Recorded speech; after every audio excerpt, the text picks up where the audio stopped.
Hello friends, എൻ്റെ പുതിയ വീഡിയോയിലേക്ക് എല്ലാവർക്കും സ്വാഗതം. ഇന്നത്തെ വീഡിയോ ഉള്ളിത്തീയിൽ ഉണ്ടാക്കുന്നതാണ് കേട്ടോ. ഉള്ളിത്തീയിൽ ഉണ്ടാക്കാൻ വേണ്ടി ആദ്യം ഒരു അല്പം പുളി എടുത്ത് വെള്ളത്തിലിട്ട് വയ്ക്കാം.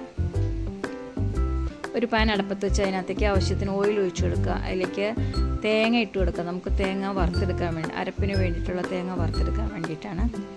ആ തേങ്ങയിലേക്ക് ഒരൽപ്പം കറിവേപ്പില ഇട്ട് കൊടുക്കാം. തേങ്ങ നന്നായി മൂത്ത് വരട്ടെ കേട്ടോ.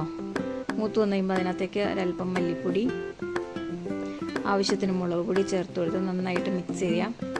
തേങ്ങ നല്ല ബ്രൗൺ കളറായിട്ട് മൂത്ത് വരണം. ഈ തേങ്ങ നമുക്ക് ചൂടാറാൻ വേണ്ടിയിട്ട് ഒരു പാത്രത്തിലേക്ക് മാറ്റാം കേട്ടോ. വീണ്ടും പാൻ അടപ്പത്ത് വെച്ച് ഓയിൽ ഒഴിച്ചെടുക്കുക, കടുക് പൊട്ടിക്കുക, അതിനകത്തേക്ക് ആവശ്യത്തിനുള്ള വറ്റൽമുളക് ഇട്ട് കൊടുത്തു.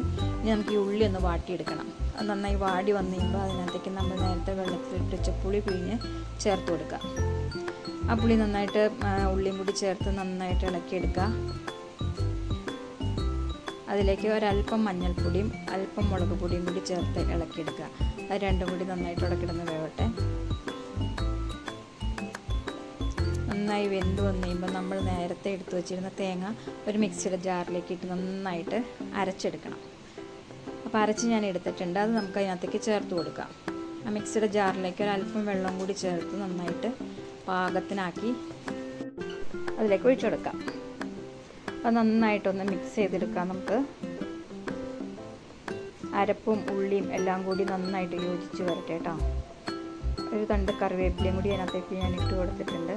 എല്ലാം കൂടി ഒന്ന് തിളച്ച് നമ്മുടെ കറി റെഡി ആയിട്ടുണ്ട് കേട്ടോ. അങ്ങനെ നല്ല സ്വാദിഷ്ടമായ ഉള്ളിത്തീയൽ റെഡി ആയിട്ടുണ്ട്. അപ്പോൾ എൻ്റെ വീഡിയോ കാണുന്ന കൂട്ടുകാർ എൻ്റെ ചാനൽ ഒന്ന് സബ്സ്ക്രൈബ് ചെയ്യാനും ലൈക്ക് ചെയ്യാനും മറക്കരുത് കേട്ടോ.